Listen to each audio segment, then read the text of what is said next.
नमस्कार, knocking-news.com में आपका स्वागत है। मैं हूं गिरिजेश वशिष्ठ। बड़े दिन हो गए थे राजनीति पे बात करते हुए, पॉलिटिक्स पे बात करते हुए। आज मैं कौन हूं, आप कौन हैं, हम कहां से आए, हमारे डीएनए क्या है, हमारी नस्लें क्या है, इसको लेकर एक बहुत बड़ा खुलासा हुआ है। आज हमको हमारा सच पता चला है। भारत का बैकग्राउंड क्या है। कुछ लोग कहते थे कि आर्य ईरान से आए थे, कुछ लोग कहते थे भारत प्राचीन है, कुछ लोगों का मानना है कि आदिवासी जो है वो यहाँ के मूल निवासी हैं, बाकी आर्य लोग बाद में आए। कहीं बहुत सारी अलग अलग तरह की बहस हैं। कई तरह की धाराओं के लोग दूसरी तरह की धाराओं के लोगों के इतिहास को झूठा ठहराते हैं और ये लगातार चला आ रहा है। हाल में जब राम जन्मभूमि मंदिर का मामला हुआ तो बहुत सारे शंकराचार्यों के बयान आए और उसमें वो धारा प्रवाह अपनी कहीं से किसी ग्रंथ की बातें बोला करते थे। 1 करोड़ साल पहले ये था, 50 लाख साल पहले ये था। इस तरह की बातें हमने बहुत सुनी हैं।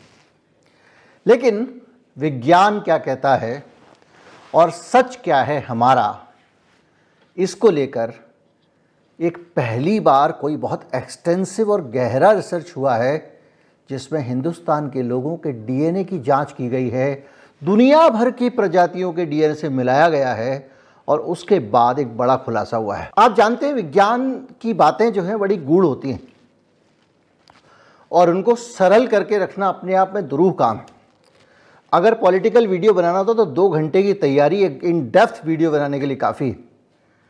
इसमें दिमाग खाली हो गया। गहरे रिसर्च पढ़ना, जानकारी निकालना और उस पूरे समंदर में से इतनी जानकारी निकाल के लाना जितनी हमारे लिए जान लेने को काफ़ी है और उसको सरल भाषा में ऐसे रखना कि आप 2 मिनट में समझ जाएं, ये काम सबसे मुश्किल काम होता है। तो आज जो हम बात कर रहे हैं वो बात कर रहे हैं उस रिसर्च की जिसके ज़रिए, तो ये रिसर्च आया कहाँ से।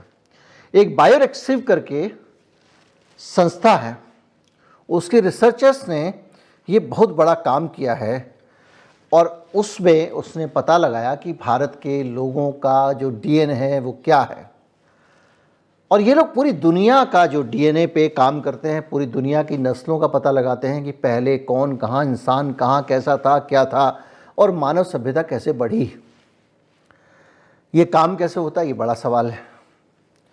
तो ये काम कई तरीके से होता है, जैसे कि बहुत पुराने फॉसिल्स निकाले जाते हैं और उन फॉसिल्स को निकालने के बाद में मान लीजिए किसी के हाथ में अगर सिरेमिक का, चीनी मिट्टी का कड़ा निकल आया तो उस कड़े के ज़रिए वो ये समझने की कोशिश करेंगे, अच्छा तो क्या ये लोग कजाकिस्तान से आए थे, क्योंकि इस तरह के कड़े वहाँ पहने जाते थे उस समय में।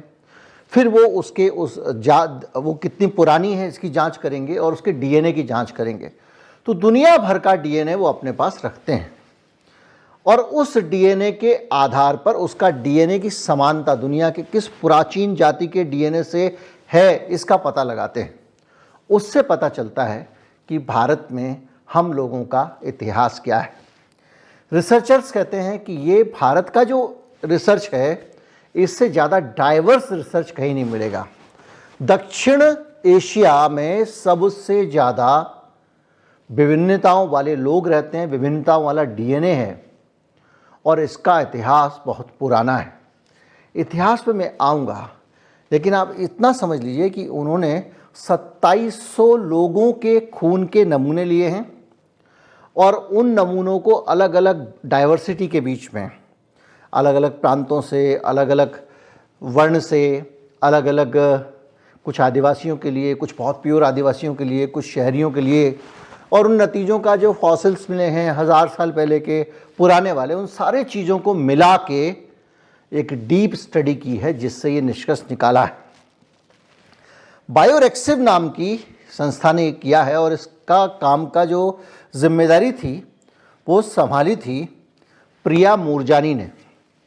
प्रिया मूरजानी कौन है? प्रिया मूरजानी अमेरिका में रहती हैं और भारतीय मूल की हैं, जैसे नाम से ही पता चल रहा प्रिया। और वो यूनिवर्सिटी ऑफ कैलिफोर्निया के जो बार्कले रिसर्च इंस्टीट्यूट है उसमें प्रोफेसर हैं।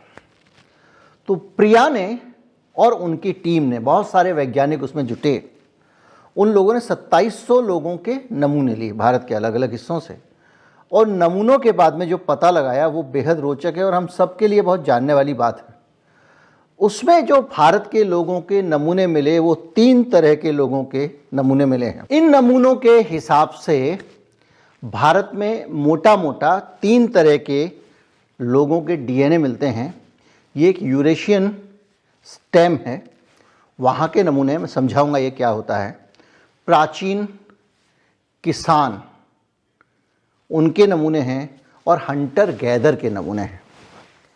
अब भारत में सबसे पहले कौन था, तो वो थे हंटर गैदर। अब हंटर गैदर कौन है? आमतौर पे प्राचीन काल में ये जो समुदाय होता था ये शिकार करता था, और शिकार करते करते ये एक से दूसरी जगह चला जाता था, और इन लोगों का जो मूल है वो अफ्रीका बताया गया है। अफ्रीका के होते थे और पूरी दुनिया में ये शिकार करके फैले और आपस में मिलजुल के रहते थे, और ये करीब 5000 से 10,000 ईसा पूर्व पहले का मामला है। और 10,000 ईसा पूर्व यानी, और 2000 ये भी मान लो 2023 चल रहा है, करीब 12,000 साल पुराना मामला है जब हंटर गैदर भारत आए होंगे। और उनके डीएनए भारत के लोगों में बहुतायत से पाए जा रहे हैं। मतलब हमारे खून की जब जांच कर रहे हैं तो हंटर गैदर के नतीजे आ रहे हैं। इससे ये अंदाज़ा लगाया जा सकता है कि भारत में जो आदिवासी होते थे, जिनको हम आदिवासी कहते हैं, वो करीब 10,000 साल पहले, ये मोटा मोटा अंदाज़ा है, आपकी धारणाएं, आपकी समझ अलग हो सकती है, आपकी स्टडीज़ अलग हो सकती हैं, लेकिन ये जो रिसर्च है ये है। आप इसको सच मानना चाहें माने, नहीं मानना चाहे नहीं माने, तो 10,000 से 5,000 ईसा पूर्व में भारत में जो हंटर गैदर प्रजाति के लोग थे वो भारत में आए, और वही आदिवासी के तौर पर भारत में अलग अलग जगहों पर बसे हैं, ऐसा ये रिसर्च कह रही है। इसके हंटर गैदर के बाद में फिर ईरानी लोग आए, 1000 ईसा पूर्व के लोग थे, और ये खेती करते थे, और उन्होंने यहाँ पे आकर तरह तरह से अपनी बसाहट बचाई, और खेती कर करके और यहाँ पर अपनी एक पकड़ बनाई, और बड़ी संख्या में यहाँ पर वहाँ लोग आए। तो हम लोग जो इतिहास पढ़ते हैं ईरान को लेकर कि भाई भारत में आर्य आए थे और ईरान से आए थे, उसमें 2 धाराएं। एक धारा मानती है ना जी ईरान यहीं पे, आर्य यहीं के ही थे, वो ईरान से नहीं आए थे। दूसरी धारा मानती है नहीं। अब डॉक्टर रामविलास शर्मा बहुत बड़े इतिहासकार हुए हैं, उनको वामपंथी इतिहासकारों की श्रेणी में रखा जाता है, लेकिन उन्होंने एक पुस्तक लिखी थी जिसमें उन्होंने कहा कि ईरान से नहीं आए थे आर्य। बहरहाल आर्य कौन सी नस्ल थी क्या थी मुझे नहीं पता, लेकिन ये रिसर्च कह रही है कि ईरान से लोग आए थे और वहाँ पर आकर वो बड़ी संख्या में छा गए थे, 4700 से लेकर 3000 ईसा पूर्व तक, यानी 5000 साल पहले तक। यानी उनका भी भारत में रिप्रेजेंटेशन मिलता है, यानी एक ही तरह की नस्ल नहीं है। इसके अलावा यूरेशियन स्टेम क्या होता है? ये 1900 से 1500 ईसा पूर्व, सबसे बाद में यही आए। ये समझिए कि ये जो पूरा इलाका है, अजरबैजान, कजाकिस्तान, ये सारी चीज़ें इन जगहों के लोग थे, और ये वहाँ पर मैदानी इलाकों में खेती करते थे, और खेती के साथ साथ ये शिकार भी करते थे, और सबसे बाद में आकर भारत में ये लोग बसे हैं, क्योंकि ये सभ्यता उसी दौर की है। तो भारत के लोगों का, हमारा और आपका जो खून है इनके हिसाब से, उसमें हमारा जो करीब 10,000 साल पहले के जो लोग थे उनका डीएनए, सबसे पुराना डीएनए भारत में मिल रहा है। सरल तरीके से अगर आप इसको भारतीय पूरा जो हमारा राजनीतिक मैप है उस पर रखें तो अलग अलग विचारधाराएं हैं। हिंदू लोग कहते हैं कि ये वामपंथी इतिहासकारों ने ईरान से बता दिया, हम तो यहाँ सत्य सनातन सदियों से बसे आ रहे हैं, हमारा भारत यहाँ तक था वहाँ तक था, बहुत सारी बातें। लेकिन उस पूरे विवाद से दूर ये एक ऐसी हकीकत है जो पूरी दुनिया में, चूँकि साइंस नाम की एक मैगज़ीन है जिसने इसको बहुत तफसील से इस रिसर्च को उठा के प्रकाशित किया है, ये प्री पब्लिश रिसर्च है। इस पे अलग अलग तरह के लोगों की, विद्वानों की राय आ रही हैं। कुछ BHU के विद्वानों को की भी राय उन्होंने आके यहाँ से ली है, कुछ अमेरिकी वैज्ञानिक भी हैं। और ये पूरा जो एक असेसमेंट है उसमें पुराने फॉसिल्स निकाले गए, पुराने मानव के अवशेष जो मिले हैं, इसको लेके इसमें कई सारी चीज़ें आ रही हैं कि जैसे पाषाण युग था तो कब था, कैसे था, कहाँ से आया था। तो ये जो चीज़ें हैं, ये मोटा मोटा 3 बातें हमको पता चलती हैं कि भारत की जो अभी जो सभ्यता संस्कृति अलग चीज़ है भाई, वो एकदम अलग ही डिपार्टमेंट है। ये जो नस्लें हैं, कुछ लोग कहते हैं कि भाई हमारे पूर्वज बंदर थे तो हम आदमी कैसे हो गए, बंदरों को भी तो बंदर थे, वो बंदर के बंदर कैसे बने रह गए। इन सारी चीज़ों का जवाब मोटा मोटा इससे मिल जाता है। अब ये मामला धर्म और विज्ञान की जो बहस है उसके बीच में भी मील का पत्थर साबित होगा, क्योंकि धर्म में जो जो लिखा हुआ है, जहाँ जहाँ लिखा हुआ है, जिस भी धर्म का लिखा हुआ है, किसी एक धर्म का नाम ले दो तो लोगों की भावनाएं आती जाती हैं। वो सारी बातें विज्ञान में कहीं पे भी ठहरती नहीं हैं, लेकिन उनकी जो लोग धार्मिक चीज़ों को मानते हैं उनकी अपनी भावनाएं होती हैं और भावनाएं बड़ी जल्दी भड़क जाती हैं, तो वो अड़े रहते हैं कि भाई जो हमारे इसमें लिखा हुआ है। लेकिन ये चीज़ें ऐसी हैं जिनकी जांच वैज्ञानिक तरीके से की गई है। कुछ लोग कहते हैं कि विज्ञान धर्म के आगे कुछ नहीं जानता, कुछ लोग कहते हैं हवाई जहाज़ से पहले पुष्पक विमान बन गया था, कुछ लोग कहते हैं कि पुष्पक विमान के बारे में लिखा ही जब गया जबकि हवाई जहाज़ आ चुका था दुनिया में। अलग अलग तरह की धारणा है, लेकिन बहरहाल मेरी जाए अगर आप पूछेंगे तो मैं ये मानता हूं कि जो बात वैज्ञानिक रूप से साबित हो जाए वो सच है। 1000 तरह की बातें दुनिया में लिखी गई हैं, उस दौर में लिखी गई हैं जिस दौर में लोगों के पास में सूचनाओं का उतना एक्सपोजर नहीं था। लोगों ने अपने सीमित ज्ञान के आधार पर कल्पनाएं करके, एनालिसिस करके, नतीजे निकाल के, सोच के अच्छा ऐसा तो ऐसा हुआ होगा, बहुत सारे ग्रंथों की रचना की है। तब उनके पास इंटरनेट नहीं था, तब उनके पास में ये जांचने का तरीका नहीं था कि जो बात मैं सोच रहा हूँ ये सही है या गलत।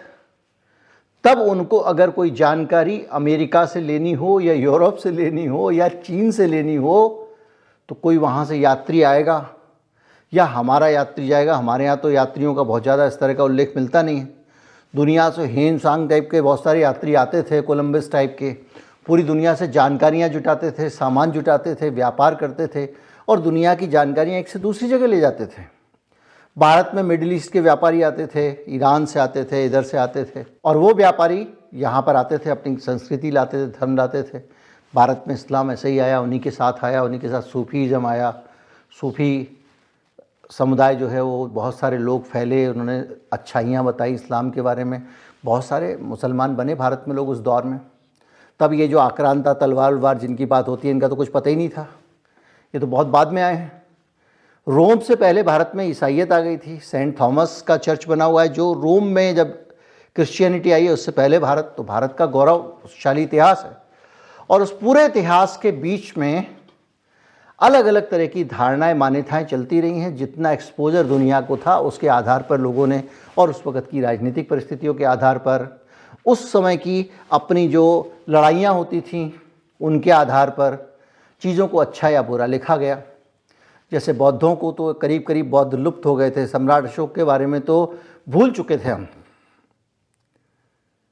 बाद में रिसर्च के जरिए पता चला ये तो अरे तो इनका तो पूरा दुनिया ही मिटा दी गई थी, इनके शिलालेख बदल दिए गए थे। वो बहुत सारी चीज़ें हैं, लेकिन वो चीज़ें जो हैं उनमें कौन सी सही है कौन सी गलत है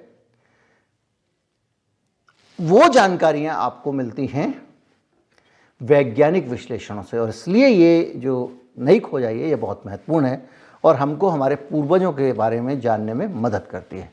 उम्मीद करता हूँ वीडियो आपको अच्छा लगा होगा। अच्छा लगा हो ज़्यादा से ज़्यादा लोगों तक पहुँचाए। चलो सब्सक्राइब कर लें। नमस्कार, जय हिंद।